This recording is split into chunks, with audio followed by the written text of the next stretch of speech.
c'est plutôt que de se comparer, de s'inspirer de certaines personnes. Tu vois, quand tu as quelqu'un qui a été capable de faire quelque chose de plus grand que toi, eh ben, pose-toi la question de te dire qu'est-ce qu'il a mis en place pour arriver là où il est arrivé maintenant.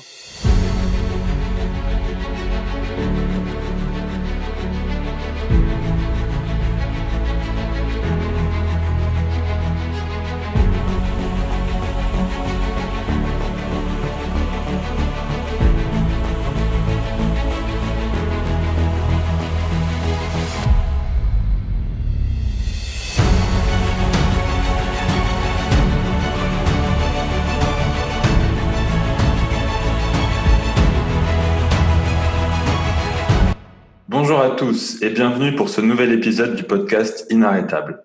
Aujourd'hui, j'accueille pour la première fois un champion du monde. Et oui, compétiteur, conférencier, coach en préparation mentale, instructeur en technique d'optimisation du potentiel, il a un véritable mental de gagnant et de winner.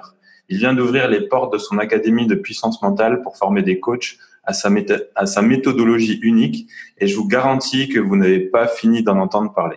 Je suis très heureux d'accueillir aujourd'hui mon ami Geoffrey. Salut Geoffrey, comment tu vas ? Salut Damien, merci à toi, merci de m'accueillir aujourd'hui et c'est toujours vraiment un réel plaisir comme ça de partager des moments comme on va faire ensemble. Eh ben écoute, je suis vraiment ravi de t'accueillir aujourd'hui. On va essayer de rester sérieux parce que on a eu l'occasion de participer à plusieurs formations ensemble en fait et à chaque fois ça déborde. Donc aujourd'hui on va essayer de rester sérieux. mais déjà tu vois le début de ta phrase Damien, il y a un souci, c'est que tu vas dire on va essayer. Oui. Donc déjà on est mal barré quoi. C'est vrai. Mais bon voilà, on va laisser vraiment de la bonne humeur s'installer comme on sait le faire tous les deux et puis tout en ayant vraiment que les gens qui entendent ce qu'on va dire vraiment ressortent avec des clés et des choses qui sont importantes pour elles. Écoute, je suis content de t'entendre dire ça parce que c'est vraiment l'objectif de l'interview. Alors, avant de commencer, est-ce que tu peux justement te présenter et nous parler un petit peu de ce que tu fais, de ton parcours ? Ok. Tu sais, Damien, moi j'aime me définir en fait comme quelqu'un qui est passionné par l'humain. J'ai toujours voulu comprendre comment l'humain il fonctionnait. Tu sais, quand j'étais gamin, je voyais des gens qui étaient capables d'être super heureux et des gens super malheureux. Alors des fois, on a tendance à croire que les gens malheureux sont ceux qui ont le moins d'argent, qui ont des jobs pas top et qui un peu ont pas d'amis, pas de famille. La réalité, c'est que c'est pas forcément ça la réalité. Et donc je me suis dit, mais comment ça se fait ? Quelles choses ils mettent en place ? À un moment donné dans leur vie, qu'est-ce qui s'est passé en fait ? Et j'étais vraiment passionné par l'humain, et je le suis toujours, mais à l'âge de 8 ans, tu vois, j'aimais écouter les histoires de personnes qui avaient vécu des vies incroyables. Je me rappelle avoir passé comme ça une après-midi entière à écouter une personne qui venait de Pologne, qui avait vraiment fui son pays pour rejoindre la France. Elle m'avait raconté, voilà, elle était en exil. Après, j'écoutais ma grand-mère qui me racontait ses histoires de guerre, qui avait quitté la zone occupée pour aller en zone libre. Tu vois, tout ça, c'est comment ces gens-là avaient fait pour passer d'une vie à l'autre, en fait. Et ça me passionnait. Vraiment, je me suis rendu compte qu'en fait, pour passer d'une vie à une autre, bien souvent, ça se joue au niveau du mental, au niveau émotionnel. Bref, c'est lorsque tu fais un choix, de mettre derrière en place des choses pour pouvoir vraiment atteindre ce que tu veux vraiment. Et donc, déjà, comme je te dis, tout petit, l'humain m'intéressait et en 2005, après des années de fac, je me suis dit qu'est-ce que je peux faire ? Qu'est-ce que je peux faire dans ma vie en fait ? Alors au départ, j'avais pensé faire instituteur parce que j'adore partager, j'adore échanger, c'est vraiment quelque chose qui me passionne vraiment. Et puis j'avais besoin d'un peu plus d'adrénaline en fait. Tu sais, moi je suis quelqu'un, tu l'as dit dans la présentation, voilà, le sport c'est quelque chose qui m'anime vraiment. Et donc je me suis orienté vers le métier des forces de l'ordre. J'ai voulu être flic. Parce que pour plusieurs raisons. La première raison, souvent les gens me disent mais pourquoi Geoffrey t'as voulu faire flic quoi ? Il y a vraiment autre chose à faire que de faire flic. Et là, je dis mais tu sais moi, quand je me suis engagé dans ce métier-là, c'était déjà pour contribuer à un monde meilleur. C'est à mon niveau, comment je vais pouvoir faire en sorte d'aider les gens. Finalement, si on peut résumer en façon très très simpliste, mais c'est aider la veuve et l'orphelin, tu vois. C'est vraiment à ma façon aider toutes les personnes qui sont dans le besoin. Et puis, il y avait une autre raison aussi derrière. C'était au-delà de comprendre l'humain, c'était donc comprendre comment l'humain était capable de faire des belles choses, mais sans le vouloir, des fois consciemment ou inconsciemment, pouvait se détruire ou pouvait même détruire les autres. Et là, au-delà de ça aussi, ça m'a permis aussi de me connaître moi. Comment je pouvais réagir en situation de stress? Comment je pouvais réagir quand ma vie était en jeu, en fait? Parce que après 10 ans de terrain, je peux te le garantir, il y a des fois où c'est vraiment pas passé loin.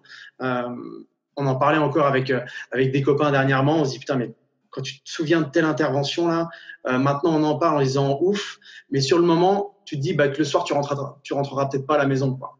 Alors tu coupes avec tout ça, tu te coupes en disant ok, ça fait partie du job, mais au fond de toi il y a quand même quelque chose qui s'imprime et tu en as vraiment conscience. Et donc à un moment donné, j'étais un peu fatigué de tout ça et je me suis dirigé vers la formation en étant formateur au sein de la police nationale et je me suis spécialisé en préparation mentale.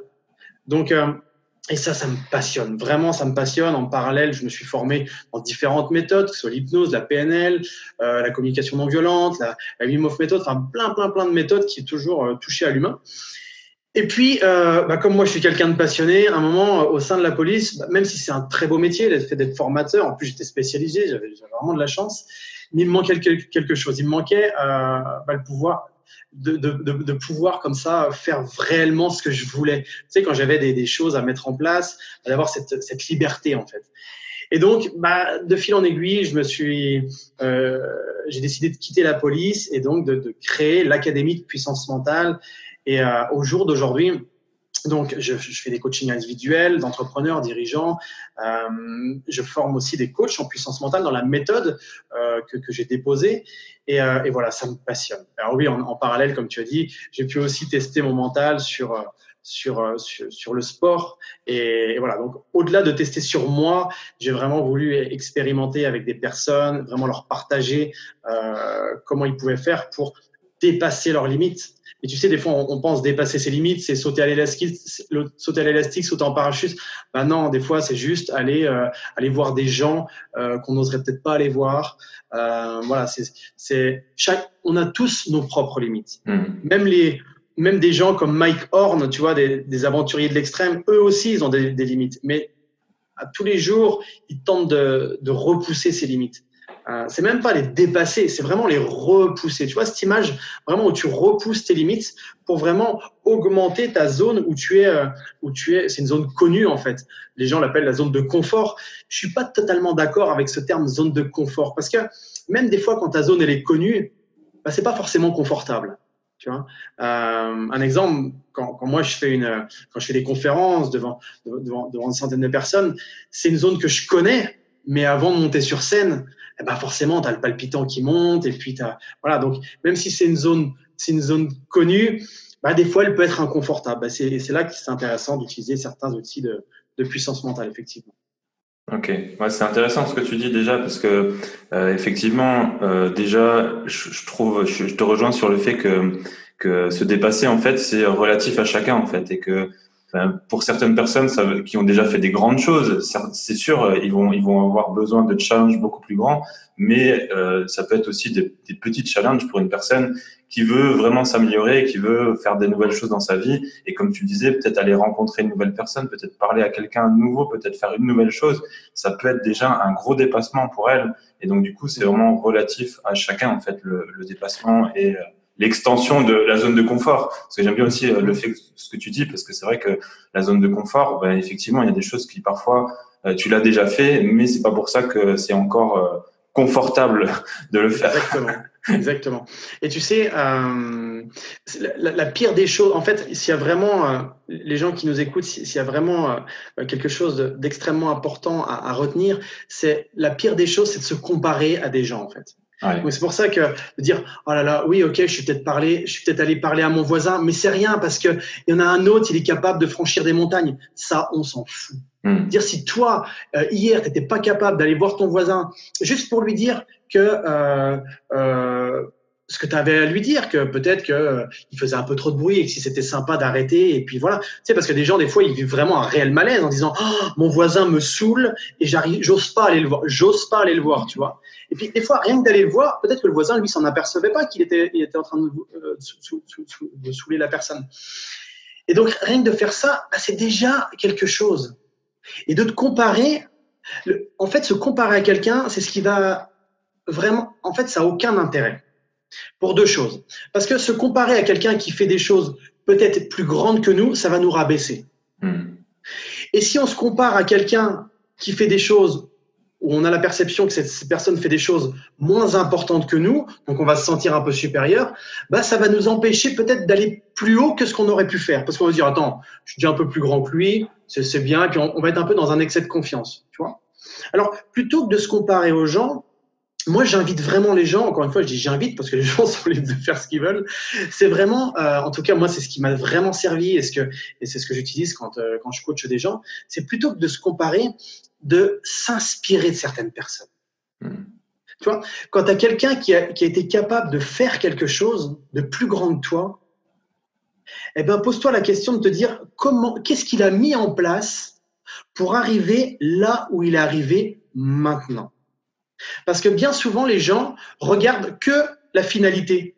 Par exemple, quelqu'un est capable de parler devant 1000 personnes. Ils disent « Oh, t'as vu lui, c'est un super conférencier, il arrive à parler devant 1000 personnes. » Ouais, mais attends, stop tout de suite, quoi. On n'a pas vu les fois où il a parlé devant 10 personnes et il avait le trouillomètre à 0, où il a parlé devant 20 personnes et qu'il était super à l'aise, que quand il était devant 50 et puis qu'il a cherché ses mots.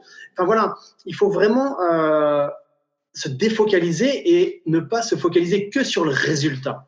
C'est un peu comme un champion olympique, ok, il a sa médaille, mais derrière tout le taf qu'il a, et c'est sur ça qu'il faut s'inspirer, c'est par où il est passé.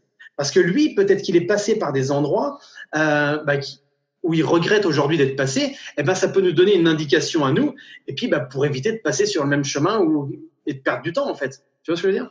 Ouais, tout à fait. Vraiment s'inspirer plutôt que de se comparer aux autres. Déjà, ça c'est une clé qui m'a moi en tout cas permis, et puis les gens que j'accompagne, vraiment, je sais que toi aussi tu utilises cette clé, vraiment d'avancer et de faire une progression qui est incroyable. Ouais, je suis entièrement d'accord avec toi. Et puis là, pour moi, la comparaison, je trouve que c'est vraiment un poison parce que du coup, ça peut, comme tu dis, t'empêcher de faire des choses ou te sentir inférieur. Alors que finalement, la seule comparaison qu'on doit avoir, en fait, c'est par rapport à nous-mêmes, en fait. Et effectivement, tu peux t'inspirer du parcours des autres. Et surtout, quand tu vois quelqu'un réussir, quand tu vois quelqu'un qui a atteint des objectifs que toi, tu as envie d'atteindre, je pense que c'est pas, en fait, la finalité, comme tu dis, qu'il faut aller regarder. C'est vraiment tout le travail qui était avant. Parce que souvent, on va peut-être même dire, les gens vont même peut-être dire, ah, mais c'est facile pour lui. Ah, mais t'as vu la chance qu'il a. Ah, mais t'as vu comme il réussit bien. Mais on sait pas, en fait, ça fait combien de temps qu'il galère, en fait. Combien de temps il a mis pour mettre tout ça en place. Combien de temps il a travaillé dans l'ombre, en fait.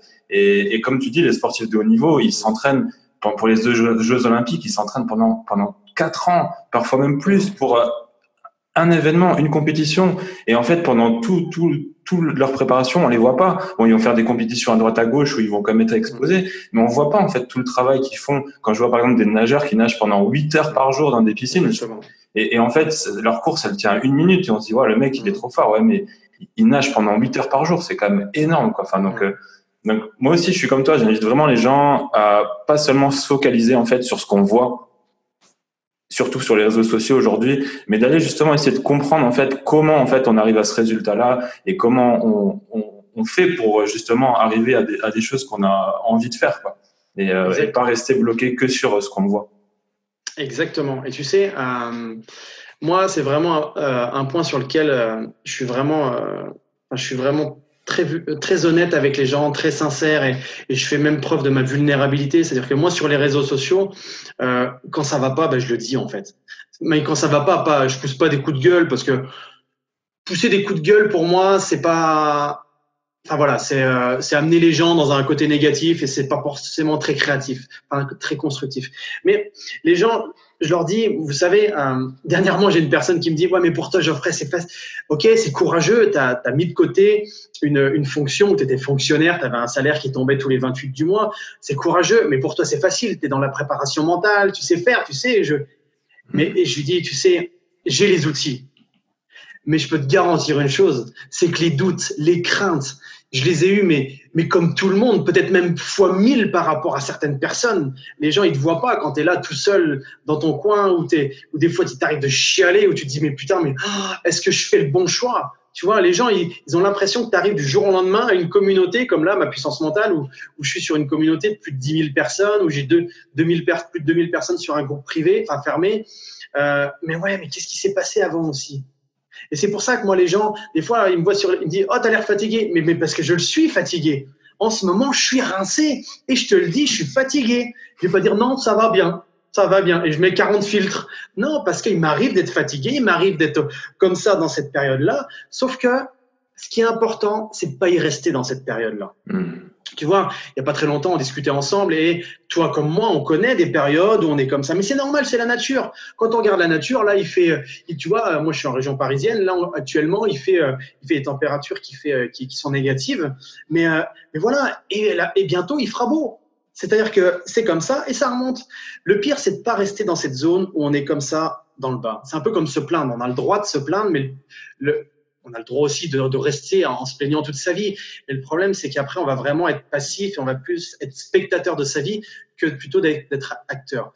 Donc, encore une fois, si je pouvais encore donner une clé comme ça aux gens qui nous suivent, qui sont en train de nous suivre là, c'est prenez un peu de recul par rapport à vous-même et comment est-ce que vous êtes en ce moment? Est-ce que vous êtes fatigué? J'ai vu que tu faisais des vidéos sur le sommeil. Mais le sommeil, Damien, mais c'est un truc hyper important. C'est moi quand des gens me disent, oh Geoffrey, t'étais champion du monde de kettlebell sport, t'as fait un record mondial, t'étais dopé. Je suis ouais, dopé au sommeil.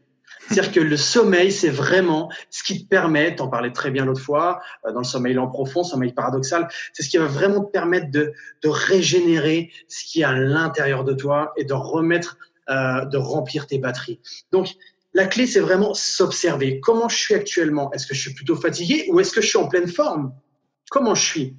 Est-ce que j'ai besoin de repos ou est-ce que j'ai besoin, au contraire, de passer à la vitesse supérieure?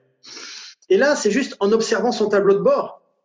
Pourquoi les gens arrivent sur des burn-out? C'est parce que les gens, attention, je ne suis pas en train de dire qu'ils font exprès, mais les gens ont tellement la tête sur le tableau de bord qu'ils n'en voient plus les signaux d'alerte, en fait. Donc, il n'y a que quand leur voiture arrive en plein mur qu'ils se disent « Oh, qu'est-ce qui se passe ?»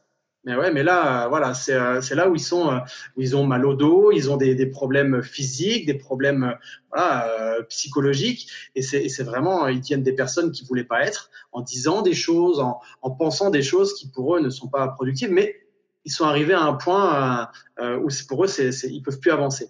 Donc, c'est vraiment s'observer. Comment vous allez? Et ça, c'est essentiel. Tu sais, dans les coachings que je fais, des coachings vraiment avec des personnes qui ont des très grosses responsabilités, les 2 premières séances, je leur mets en place des stratégies et je leur dis, observez-vous. Après la première séance, ils me disent, mais Geoffrey, j'ai fait que ça. Je dis, ouais, mais c'est la base de la base. Tu peux pas commencer déjà à faire des techniques de prépa mentale ou de puissance mentale vraiment ultra sophistiquées si toi-même, tu ne te connais pas. Parce que pour être prêt mentalement, pour être prêt émotionnellement à un moment donné, il va falloir t'ajuster. Mais t'ajuster, il faut pas. On n'est pas des machines, c'est-à-dire qu'une fois que tu es ajusté, tu ne vas pas rester ajusté à vie, en fait. C'est-à-dire que tu es toujours comme ça, toujours des hauts et des bas. Par contre, quand tu es en haut et que tu as envie de redescendre, il faut remettre une petite technique. Quand tu es trop bas, il faut remettre une petite technique, juste pour être dans la bonne zone, en fait. Tu sais, c'est la fameuse zone comme ça. Les sportifs de haut niveau l'appellent le flow, la zone, l'état de grâce. Moi, j'aime l'appeler la zone de maîtrise. Parce que c'est vraiment, et au-dessus et en dessous, c'est la zone critique. C'est-à-dire qu'au-dessus, t'es pas bien, et en dessous, t'es démotivé, t'es pas bien. Donc, la zone de maîtrise. Et plus tu vas apprendre à te connaître, plus tu vas mettre en place des choses pour aller mieux, pour performer, et plus cette zone de maîtrise va augmenter. Pour ça, tout à l'heure, on parlait de zone connue. La zone de maîtrise, comme la zone connue, tu vas l'augmenter, en fait. Tu vois. Et c'est pour ça que quelqu'un qui parle devant 1000 personnes, il est capable de parler devant 200 personnes parce qu'il y a une zone de maîtrise qui est beaucoup plus large qu'une personne qui a l'habitude de parler devant 4 ou 5 personnes. Tu vois. Donc voilà, vraiment, développer cette capacité à vous observer. Et bien souvent, on le voit nous-mêmes quand on ne va pas bien, On dit oui, mais ça va pas. Oui, mais c'est pas grave. Oui, mais pour l'instant, ça va. Et puis lui, il est pire que moi, t'as vu? Et là, boum, on retombe dans la comparaison. Sauf que on compare quelque chose juste de ce qu'on voit. Et encore, tu vois, c'est encore par rapport à tout ce qu'on vient de dire. On vient de parler quelques minutes là. Et tout ça, ça s'imbrique en fait. C'est-à-dire que là, on se compare à quelqu'un, mais on compare quelque chose à ce qu'on peut voir de la personne. On ne sait pas la personne comment ça se passe chez elle une fois que la porte est fermée. Donc c'est pour ça qu'encore une fois, c'est inutile de se comparer et juste de s'observer et de reprendre le contrôle de soi-même. Tu sais, la méthode puissance mentale que j'ai déposée, elle repose sur 3 piliers. 3 piliers qui sont essentiels. Parce que je me suis formé dans différentes méthodes de préparation mentale et la plupart des méthodes de préparation mentale s'appuient uniquement sur le 3e pilier de la méthode que j'ai, de ma méthode. On va commencer par celui-là si tu veux bien. C'est ces 3 connexions en fait. Les 3 piliers, c'est 3 connexions différentes. La 3e et dernière connexion, c'est la connexion à ses projets, à ses objectifs, à ce que l'on veut. Tu vois ? Et je me suis aperçu qu'il y a des gens, ils étaient connectés par exemple à leur carrière, à leur objectif de compétition, à ce qu'ils voulaient dans leur vie, mais c'était les plus malheureux du monde. J'ai vu des gens gagner plus de 10 000 € par mois, avoir une vie de rêve, c'est-à-dire d'apparence, encore une fois, c'est-à-dire avoir une belle maison, avoir une famille qui semblait heureuse, mais au fond d'eux, c'était les plus malheureux du monde. Parce qu'ils étaient uniquement connectés à ce 3e pilier. Ils étaient uniquement connectés à leur objectif, à leur projet, à leur vision, tu vois. À leur vision, ouais. Exactement. Mais ils avaient oublié de se connecter au 2e déjà. Le 2e, c'est se connecter aux autres, à son environnement. Et là, la connexion aux autres, elle n'était pas forcément de qualité. Tu vois ? Alors oui, ils étaient à fond dans le 3e, mais ils n'étaient pas bien dans le 2e. Et s'ils n'étaient pas bien dans le 2e, c'est tout simplement parce qu'ils n'étaient pas bien, voire pas du tout, dans le 1er, qui est la connexion à soi. Et à un moment donné, c'est important que les gens se posent cette question, mais ok, dans la vie que tu as actuellement, peut-être que tu as une vie qui, d'apparence, pour les autres, elle est bien, cette vie-là. Ok, mais est-ce qu'elle est bien pour toi ?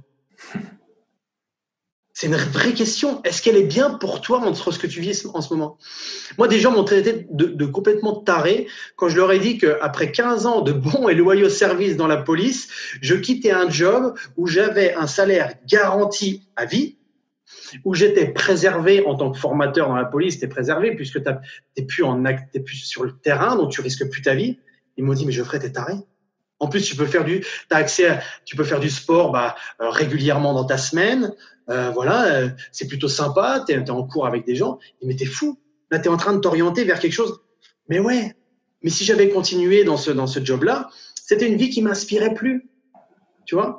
Donc, j'ai pris du recul par rapport à moi-même et je me suis dit, ok, qu'est-ce qui me manque ? Il me manque un peu plus de liberté. Il me manque un peu plus.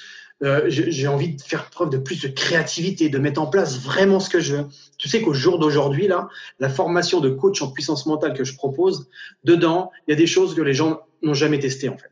C'est-à-dire que parce que j'ai fait preuve de créativité et je te jure que j'y ai mis mes tripes. Et ça, dans la police, j'aurais pas pu. Parce qu'au-dessus de moi, il y avait une hiérarchie. Ouais, t'étais limité. Donc, j'étais limité. C'est pas bien, c'est pas mal. C'était comme ça en fait. Tu vois, je ne critique absolument pas le système. Oui, c'est le système qui veut ça en fait. Mais oui, et puis c'est obligé, c'est-à-dire que si tout le monde commence à faire preuve de créativité, c'est un gros bordel en fait. Donc tu peux pas, c'est pas possible. Donc voilà, donc à un moment moi ce système ne me convenait plus et j'ai décidé d'en partir. Encore une fois, moi je suis très bien avec les gens avec qui j'ai bossé. C'est des gens que j'adore, c'est des gens qui sont formidables, ils font un boulot fantastique. Et tu vois, je suis resté vraiment très bien avec ces gens-là. Et d'ailleurs, il y en a beaucoup qui me suivent sur les réseaux. Mais voilà, mais c'est important de se poser la question. Qu'est-ce qui est bon pour vous ? Et où est-ce que vous en êtes aujourd'hui ? Ne plus être sur ce pilote automatique, en fait. Tu vois, on a tendance des fois à être sur le pilote automatique où on réagit un petit peu, voire même beaucoup, comme pouvaient réagir les générations passées. Je m'explique. Les générations passées, il faut savoir qu'ils ont vécu bien souvent la guerre. Ils ont vécu, tu sais, en France, on a vécu vraiment des périodes un peu noires. Et le fait déjà d'avoir un toit, le fait d'avoir une famille en vie, le fait d'avoir un job égale t'es heureux. Ou en tout cas, tu as tout pour être heureux. Ouais, parce que dans le temps, c'était ça. Mais voilà, c'était les standards. Avant, tu n'avais pas ça. Avant, il faut savoir que 1914, 1945, après guerre d'Algérie, il y a eu plein de trucs, plein de périodes un peu noires comme ça, où du jour au lendemain, tu pouvais te barrer de ta maison, et c'est ce que vivent encore des pays dans le monde, quoi. Mais nous, on est encore ancré dans un peu dans ce système. C'est pour ça que quand on est dans ces standards, on se doit d'être heureux. Et ben, au jour d'aujourd'hui, les nouvelles générations, elles sont plus OK avec ça. C'est-à-dire que maintenant, ce qui est important, c'est qu'est-ce qui est important pour soi. Et ça, c'est essentiel. Vraiment. Je crois que là, c'est une des plus belles clés qu'on puisse avoir. Et je suis entièrement d'accord avec toi déjà de la connaissance de soi, de se connaître, de s'écouter, tout ce que tu as dit là, de connaître sa zone et puis après de l'étendre. Avant de vouloir l'étendre, d'abord la connaître. Je trouve que c'est déjà génial. C'est vrai que la connaissance de soi, elle est vraiment indispensable. Et aussi, comme tu le disais, par rapport à ce qu'on a envie de faire. Parce que c'est vrai qu'on peut être dans une situation qui est bien aux yeux de la société, mais qui nous, en fait, nous plaît pas plus que ça, ou en tout cas on va s'ennuyer.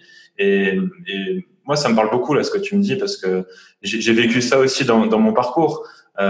J'étais, tu sais que à la base je suis kinésithérapeute et je travaillais en fait comme salarié au Luxembourg. Donc j'étais salarié au Luxembourg. Donc Luxembourg, la paye était vraiment, le salaire était vraiment très très très confortable. Et j'en suis parti parce que mon rêve, c'était de travailler dans le sport de haut niveau, et j'ai eu une opportunité de travailler dans le sport de haut niveau avec le SMIC, juste pour commencer, parce que c'était un petit poste, en fait, mais c'était vraiment connecté avec mon rêve. Et du coup, quand je suis parti, tout le monde m'a dit, mais t'es fou. Mais pourquoi tu fais ça? Mais t'es fou. Et moi, non, je savais, en fait, que c'était ça que je voulais faire, en fait. Donc, je pense que c'est vraiment important de se laisser porter par ses rêves, quitte à prendre des risques, quitte à ce que les personnes nous disent t'es fou, c'est pas grave en fait, c'est ce que nous on ressent à l'intérieur de nous qui est important. Ouais, exactement. Et puis toi comme moi, Damien, on a investi énormément de temps, d'énergie, voire même d'argent dans notre carrière passée. C'est-à-dire que toi, pour être kinésithérapeute, tu viens pas kiné du jour au lendemain. Il y a des études, il y a vraiment une sélection. C'est vraiment quelque chose qui est compliqué. Et c'est pour ça que parfois quand on souhaite changer de vie, on peut être trop focus sur ce qu'on a à perdre. Donc toi, par exemple, c'était à perdre tout ce que j'ai fait, tout ce que j'ai mis en place. Moi, je me suis vraiment investi aussi dans ce métier-là, où je me suis spécialisé. J'ai passé des semaines loin de mon domicile pour pouvoir faire des formations en maniement des armes, en secourisme, en préparation mentale. Mais qu'est-ce que j'ai à gagner aussi à changer de carrière? Et surtout, qu'est-ce que j'ai à perdre à y rester dans ce job, quoi? Et donc, il faut vraiment être vigilant. Souvent, la première phase, c'est, comme le dit très bien un ami qu'on a en commun, Paul Pironnet. Polo, il dit toujours, faut être vigilant par rapport au « pour l'instant, ça va ». Mais c'est clair, le « pour l'instant, ça va », tu es en train de mettre en gros un masque sur une situation, quoi. Tu es en train de te voiler la face peut-être sur une situation qui, si tu jettes un petit peu plus d'attention, si tu prêtes un peu plus d'attention, est peut-être plus compliqué que ce que tu veux croire, quoi. Donc, si tu commences le lundi matin, quand tu vas au travail, à dire « oh non, plus avoir trop envie d'y aller », si tu commences à trouver que tes collègues avec qui tu bosses, ils sont peut-être un peu cons, si tu commences à trouver que les gens sur la route commencent aussi à être un peu cons, bref, si tu as le sentiment, vraiment, je le dis en rigolant, mais c'est une réalité, que les gens qui t'entourent sont complètement cons, pose-toi la question, est-ce que c'est pas toi? Et ça, je l'ai vécu, hein, donc je le partage en toute humilité. Est-ce que c'est pas toi qui va pas mal, en fait? Vraiment, parce que dès qu'on commence à extérioriser les choses, en me disant non, mais c'est pas moi, c'est de la faute d'un tel, c'est de la faute d'un tel, peut-être qu'à un moment donné, c'est nous qui allons pas bien, et que cette flamme qu'on avait à l'intérieur, tout comme toi, je vais te poser la question, mais j'ai déjà la réponse en tête. Quand tu as commencé le job de kinésithérapeute, c'était comment pour toi? J'étais passionné. Moi, c'est Voilà. quelque chose qui m'a passionné pendant des années et des années. Et justement, c'est parce que j'ai commencé un peu à perdre cette flamme que je me suis posé des questions. Je me suis vraiment posé des questions. Je me suis dit, tiens, c'est bizarre. Pourquoi ça baisse là? Pourquoi t'as moins envie qu'avant? Pourquoi t'as moins envie d'aller en fait à ton cabinet? Pourquoi t'as moins envie en fait quand les gens viennent? Et c'est là que j'ai commencé à me poser des questions et que je me suis rendu compte que en fait j'avais envie d'autre chose. J'avais envie d'aller vers autre chose. Et c'est ce qui m'a mené vers le coaching et vers l'accompagnement. Oui. Parce que je me suis senti de nouveau quand en fait j'ai découvert le coaching, parce que je savais pas trop ce que c'était en fait. Et j'ai découvert le coaching au moment, en fait, je m'intéressais déjà au développement personnel, et j'ai vraiment connu le coaching à ce moment-là où je perdais ma flamme en fait et où je me posais toutes ces questions. Et en fait, ça m'a fait exactement, quand j'ai connu le coaching, la même impression que quand on a annoncé à 12 ans le mot kinésithérapeute. Quand j'avais 12 ans, j'ai entendu le mot kiné, j'ai dit c'est ça que je veux faire. Je savais pas ce que c'était vraiment, mais je sais pas pourquoi j'ai dit c'est ça que je veux faire. Et ben quand j'ai vu le coaching, quand j'ai vu en fait ce que c'était le coaching, j'ai dit voilà, c'est ça ce que je veux faire. Mais c'est Et là, justement, c'est important pour les gens qui écoutent d'être vigilants par rapport à ça. Écoutez votre ressenti intérieur. Voilà, toi, quand on t'a parlé de kiné, de kinésithérapie, voilà, t'as senti quelque chose à l'intérieur, comme si une flamme venait vraiment à l'intérieur de toi. Pareil, quand on t'a parlé du coaching, parce que derrière, il y a certainement les mêmes valeurs aussi qui sont présentes. Quand tu es kiné, bah, tu as un rapport à l'humain. Quand tu es dans le coaching, bah, tu es dans le rapport à l'humain. Donc, tout ça. Et c'est pour ça que même si les gens qui nous écoutent souhaitent s'orienter ou aimeraient peut-être changer de voie, on n'est pas obligé de changer de voie du jour au lendemain. On peut vraiment avoir une transition. Moi, pendant des années, j'avais une association en parallèle, c'est l'association l'association française d'hypnose et de coaching mental. Et pendant des années, j'ai accompagné des gens. J'ai aussi, ça m'a permis aussi d'obtenir vraiment plus d'expérience. Et une fois que je me suis lancé, bah, c'est pas arrivé du jour au lendemain. En parallèle, j'ai créé aussi ma communauté, tu vois, de Facebook. Posez-vous cette question, et ça c'est essentiel. Qu'est-ce que vous pourriez mettre en place aujourd'hui, pas demain, aujourd'hui là, à l'issue de ce que vous allez entendre là maintenant avec nous, qu'est-ce que vous allez pouvoir mettre en place pour vraiment atteindre dans quelques temps une vie qui vous inspire vraiment. Ça peut être un coup de fil, ça peut être un post sur Facebook en disant « J'ai décidé aujourd'hui que ma vie allait prendre un autre tournant. » Tu vois, c'est un truc tout bête, mais le fait de mettre sur Facebook, tu as un engagement. Et quand tu t'engages, tu sais, moi, il y a un truc que j'ai remarqué, quand j'allais au championnat du monde, je suis allé au championnat du monde plusieurs fois dans mon sport, donc c'est un sport de force, tu sais, où tu soulèves un poids, donc il fallait soulever 32 kilos pendant 30 minutes et faire le plus de répétitions possible. C'est comme alors il n'est pas forcément très connu en France, mais il est beaucoup connu dans les pays de l'Est, et maintenant la fédération prend vraiment une grosse ampleur. Les États-Unis, Australie, tout ça, t'as vraiment tous les pays qui y viennent. Et moi, ce que je faisais, certains m'ont dit, Geoffrey, t'es maso. Mais en fait, moi, ce que je faisais, avant de partir dans des championnats, je diffusais sur les réseaux sociaux. Comme ça, si même l'idée de faire demi-tour avant d'essayer de faire les championnats du monde me venait, je disais, c'est pas possible, il y a des centaines de personnes qui me suivent derrière. Donc, t'as pas le choix. T'as pas le choix. Et comme ça te motive, en fait. C'est un peu comme les gens qui ont des applications sur leur téléphone portable, tu sais, qui vont pour aller courir. Mettez sur Internet quand vous allez courir. Mettez quand vous avez décidé dans une heure que vous allez aller courir. Comme ça vous engage. C'est con comme truc, mais c'est tellement puissant parce que inconsciemment, tu te sens pris par le groupe et ça te met un petit coup de pied au derrière quand t'en as besoin en fait. Tu vois, c'est vraiment des petites choses. C'est des petites choses. C'est des petits pas. Tu sais, les fameux petits pas pour avancer. Bien sûr. On fait pas des pas on n'arrive pas du jour au lendemain comme toi, on n'arrive pas du jour au lendemain à coacher plein de personnes, on n'arrive pas du jour au lendemain à faire des conférences devant des centaines de personnes. Toi et moi, on est passé sur les moments de galère où on se posait des questions, on se disait mais comment est-ce qu'on va vraiment y arriver un jour? OK. Mais ça les questions, et on en a assez discuté quand on s'était vu il y a quelques temps, on se les pose des questions. Et c'est normal. C'est normal aussi d'avoir peur. Et si on n'avait pas peur, ça serait pas normal, en fait. Bien sûr. C'est ça. Tu sais, moi, je compare souvent ça comme quand j'avais des grosses interventions de police où on devait aller chercher, bon, je m'étalerai pas trop sur les types d'interventions, mais en gros, on devait aller chercher des voyous à 6 heures du matin, voilà. Et donc là, forcément, quand tu vas chercher ces gens que tu sais qu'ils sont armés, que tu sais que ta vie est en jeu, forcément que tu as peur. Forcément que tu as peur. Celui qui n'a pas peur, mais il est dangereux pour lui et pour les autres, en fait. Donc, quand tu as un projet, c'est la même chose.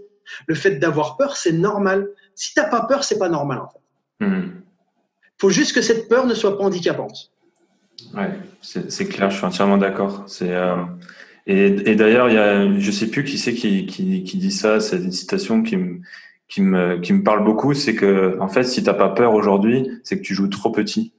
Exactement, absolument. C'est que c'est normal d'avoir peur. Alors après, et il faut pas non plus se mettre des choses trop grandes pour avoir trop peur, mais des choses en fait qui nous font un petit peu peur pour nous sortir de la zone de confort. Exactement. Et l'engagement, comme tu disais tout à l'heure, c'est marrant parce qu'en plus j'en parlais avec l'invité du dernier podcast en fait, avec qui justement on disait exactement la même chose, que l'engagement c'était vraiment quelque chose qui permettait en fait de passer à l'action, parce que sinon des fois on reste un peu trop justement à se trouver des excuses, à rester un peu trop dans son confort, et une fois que tu t'es engagé, tu le fais tu le fais et t'as plus le choix parce qu'il y a cette part de fierté qui est là et qui a envie aussi de faire, mais c'est vrai que voilà, l'engagement c'est super important.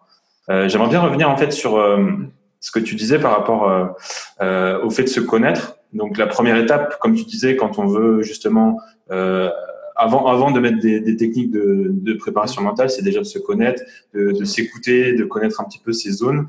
Une fois qu'on a ça en place, qu'on se connaît un petit peu, quelle est pour toi en fait, quelle clé tu pourrais nous partager là pour justement commencer à exploiter en fait la force de notre mental? Ok. Tu sais, la méthode que j'ai mise au point, je rigole parce que il y a quelques jours, il y a une personne qui me dit « Ah, Geoffrey, j'adore ta méthode, la puissance du mental. » Et je dis « Non, c'est pas ça ma méthode. C'est pas la puissance du mental. C'est la puissance mentale. » C'est-à-dire qu'on vire le du. C'est-à-dire que la puissance du mental, on est juste focalisé sur le mental. La puissance mentale, c'est autre chose. C'est lorsque on arrive à connecter le mental, ce que l'on veut, c'est nos objectifs, c'est le côté conscient, avec notre puissance intérieure.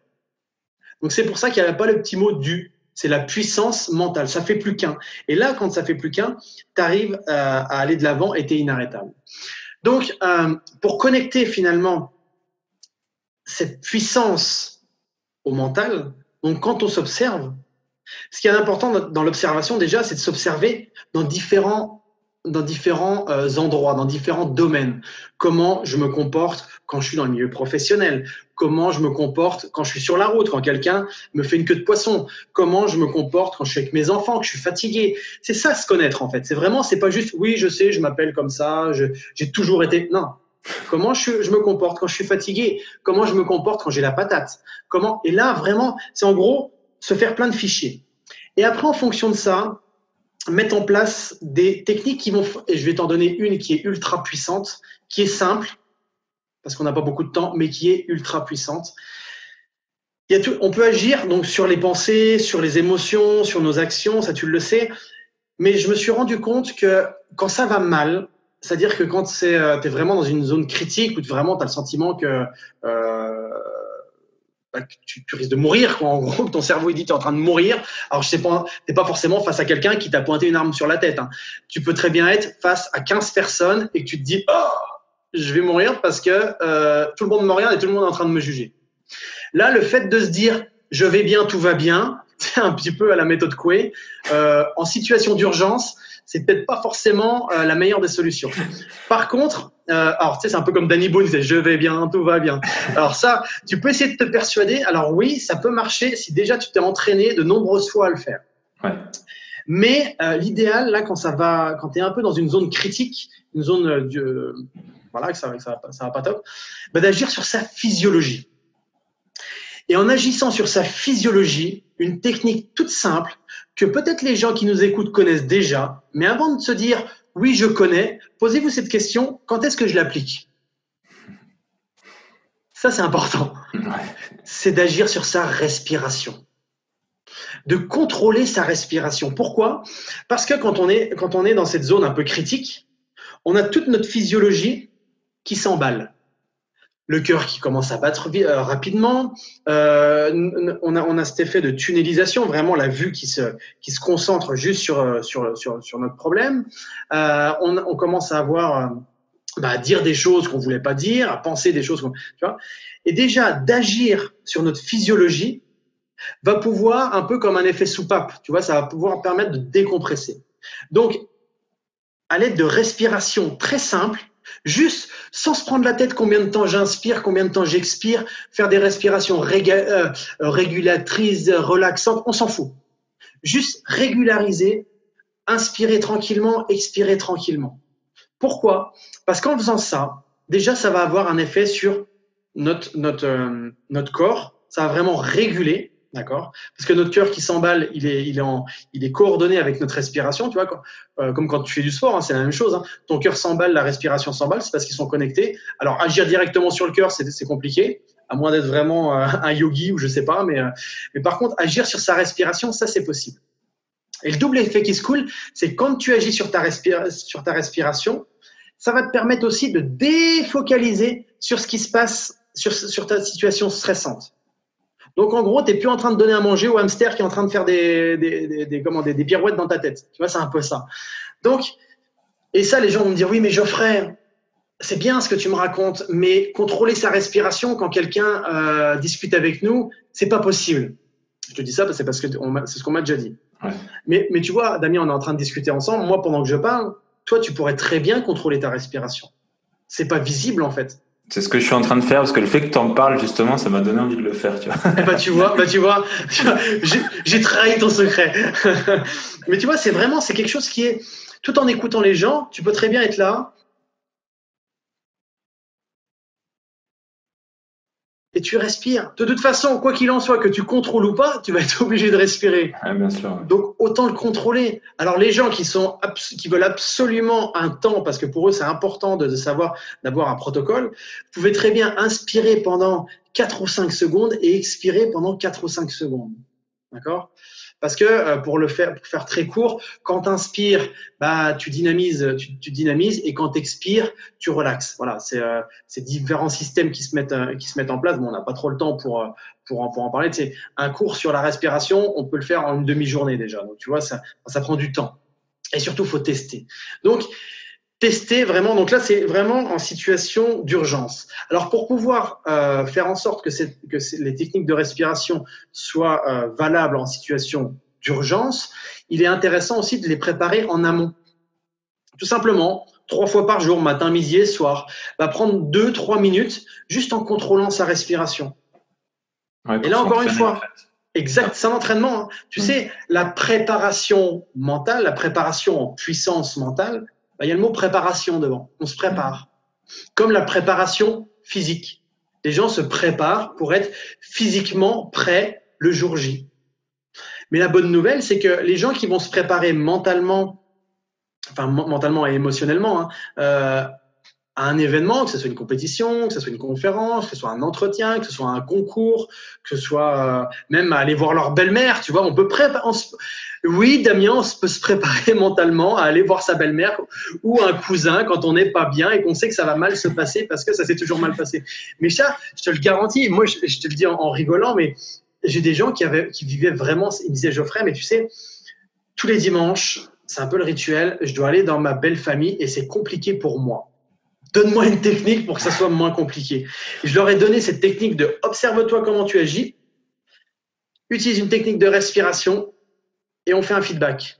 Et rien que ça, ça permet d'être plus léger, de s'alléger et de voir les choses un peu différemment. Parce que, en fait, quand émotionnellement ça se passe mieux, on va dire, pas forcément super zen, mais que ça se passe mieux, au niveau du mental, ça se passe mieux et tu vois les choses un peu différemment. C'est un peu comme, tu sais, quand tu es sous l'eau, la différence entre d'être sous l'eau comme ça et d'être sous l'eau comme ça. La différence, c'est que tu arrives à respirer. Alors, c'est pas grand-chose entre là et là, mais ça fait toute la différence. Mais ça fait toute la différence, c'est-à-dire que tu as le nez qui sort de l'eau. Et donc, c'est pas grand-chose, mais c'est vital. Donc voilà, c'est tous les petits pas grand-chose. Mais voilà, j'invite vraiment les gens qui prennent le temps de nous écouter, et je les en remercie d'ailleurs. Mais mettez en place ces trucs tout simples. Vous savez, je fais partie de ces gens qui aiment simplifier les choses à l'extrême.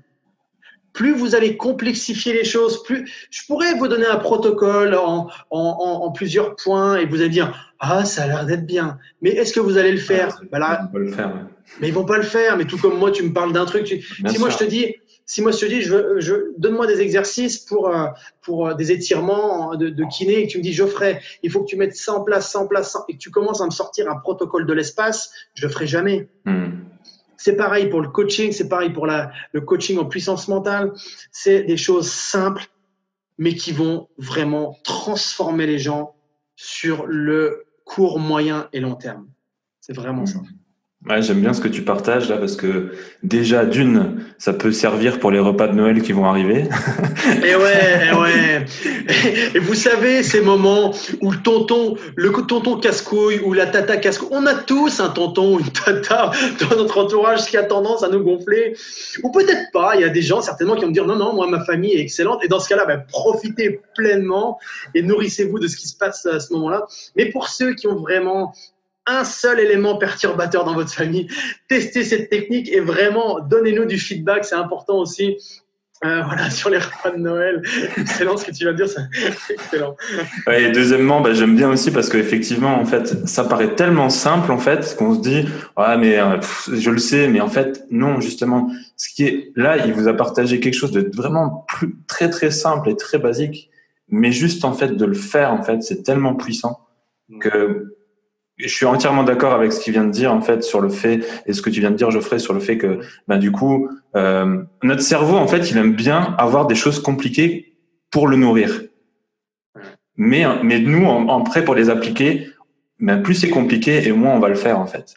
Donc du coup là pour le cerveau de respirer là ce qu'on vient de dire pour nos connaissances on se dit ouais mais c'est facile mais justement plus c'est facile et vraiment, faites-le, plus c'est facile. Parce que justement, si c'est facile, il faut le faire. Et vous allez voir que rien que ça, c'est déjà super puissant. Et quoi qu'il en soit, il faudra respirer de toute façon. De toute façon, on est obligé. Autant le contrôler. Mais vraiment, ça, c'est une des techniques très simples que moi-même j'utilise avant de rentrer en conférence, que j'utilise quand j'ai vraiment, même des fois avant de faire un coaching très important avec une personne, ça me permet vraiment d'être dans un bon état, d'être pleinement présent, tu vois, de reprendre le contrôle de moi-même en fait, contrôle de ma machine, donc que ça soit physique, mental, vraiment pour être vraiment connecté à cette puissance mentale en fait. Ah, bien sûr, et c'est clair que c'est vraiment puissant. Moi, c'est une technique que mon père m'a partagée quand j'étais adolescent, justement, pour les examens, parce qu'il faisait beaucoup de yoga. Et sur le coup, ça me saoulait. Je me disais, mais papa, mais pourquoi tu me dis ça, en fait? Et aujourd'hui, c'est quelque chose que je fais tout le temps, en fait. Dès que je sens qu'il y a une montée de stress, en fait, ou que avant un événement ou quelque chose, en tout cas, qui va me stresser, je respire et à chaque fois, je repense à lui et je me dis, tu vois, t'aurais mieux fait de l'écouter déjà. Donc, écoutez Geoffrey, écoutez ce qu'il vient de vous dire et vraiment entraînez-vous à respirer plusieurs fois par jour. Ça va vraiment vous faire beaucoup de bien. Ça connecte en plus au moment présent pour ceux qui aiment bien la méditation et c'est vraiment une clé qui est très très puissante. Alors du coup, on va arriver sur la fin de l'interview. Moi, j'aime bien finir l'interview en posant 2 questions en général qui me tiennent à cœur. L'une parce que c'est déjà quelque chose qui me passionne, c'est par rapport aux rituels et aux habitudes en fait. Toi, quels sont en fait les rituels et les habitudes que tu utilises dans ton quotidien pour justement être performant? Ok.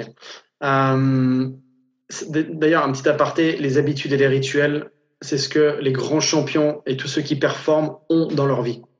C'est-à-dire qu'ils ont des rituels, ils ont des habitudes. Et moi, je me tiens vraiment à ça. Effectivement, j'ai des rituels qui, je te rappelle, hein, les 3 piliers de la méthode, c'est connexion à soi, connexion aux autres, connexion à ses projets. Tous les jours, plusieurs fois par jour, je me connecte à moi-même.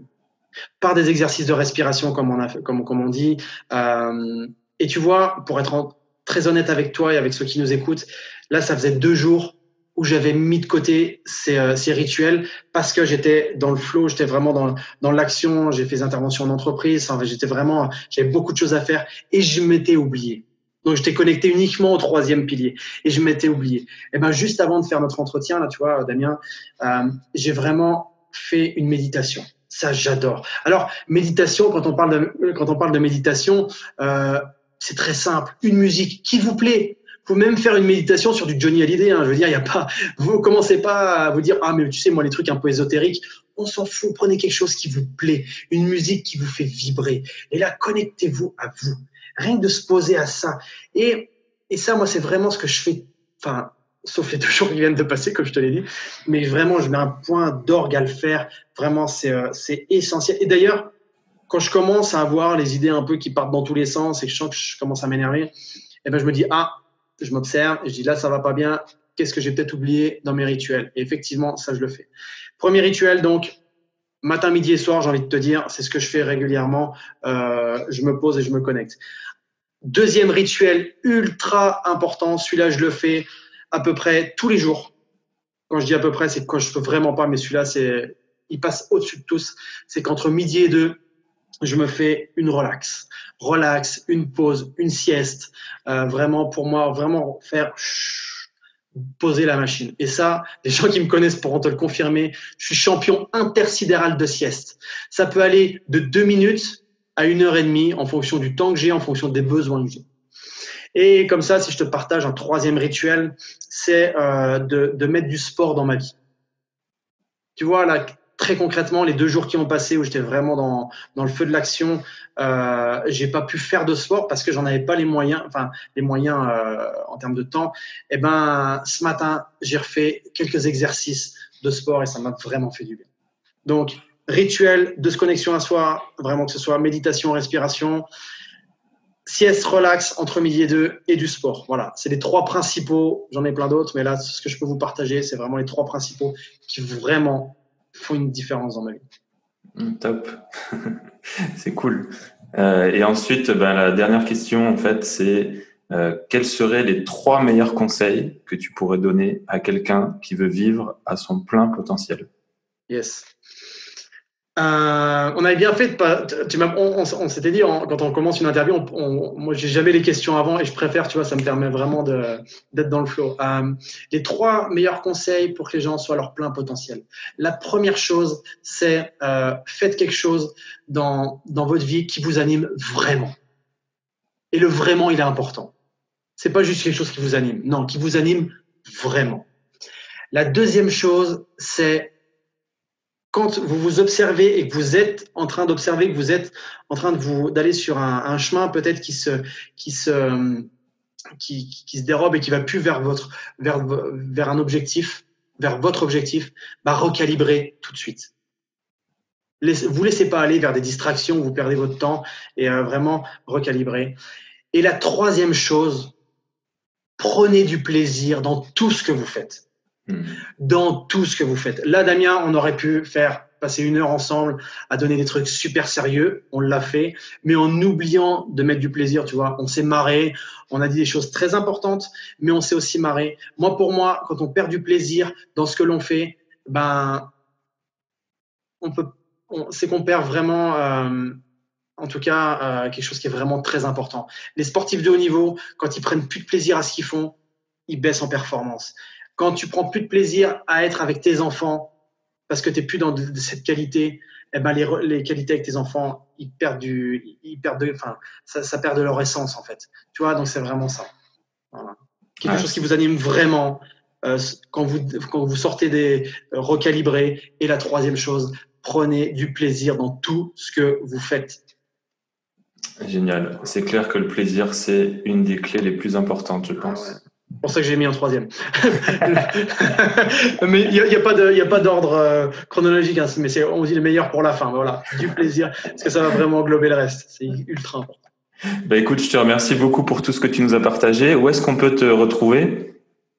Écoute, Damien, pour les gens qui veulent me retrouver très simplement sur Facebook, sur la communauté Ma Puissance Mentale, il y a un groupe fermé, mais les gens peuvent venir vraiment y accéder. C'est Ma Puissance Mentale passe à l'action. Je suis plus en lien avec les gens où vraiment je partage beaucoup de choses. Et sur Instagram, c'est Ma Puissance Mentale. Sinon, www.mapuissancementale.com. Et pour ceux qui veulent, vous pouvez me demander directement en ami sur Facebook, Geoffrey Brochet. Il n'y a aucun souci avec ça. Ok, super. Écoute, j'invite tout le monde, en tout cas, tous ceux à qui l'épisode aura plu, qui ont envie d'aller plus loin, en tout cas, dans tout ce qui est préparation mentale, puissance mentale même, à aller voir, en fait, à vous abonner à la page de Geoffrey, parce que c'est vrai qu'il partage des super clés et ça va vraiment vous aider dans votre quotidien. Donc, YouTube aussi, ouais. C'est vrai que voilà, il y a beaucoup de contenu. C'est vraiment super. Voilà. En tout cas, j'espère que l'épisode vous aura plu. J'espère que vous allez appliquer les clés qu'il vous a proposées et surtout, n'hésitez pas à mettre une note sur iTunes, si vous l'écoutez sur iTunes, et à partager sur les réseaux cet épisode pour qu'un maximum de monde puisse en profiter. Voilà, je vous remercie à tous, je vous dis à bientôt et je vous souhaite en tout cas de passer de bonnes fêtes pour ceux qui ne vont pas nous écouter depuis là. Et Geoffrey, je te dis à très bientôt. Merci beaucoup, Damien. À très bientôt. Ciao, ciao. Prenez soin de vous.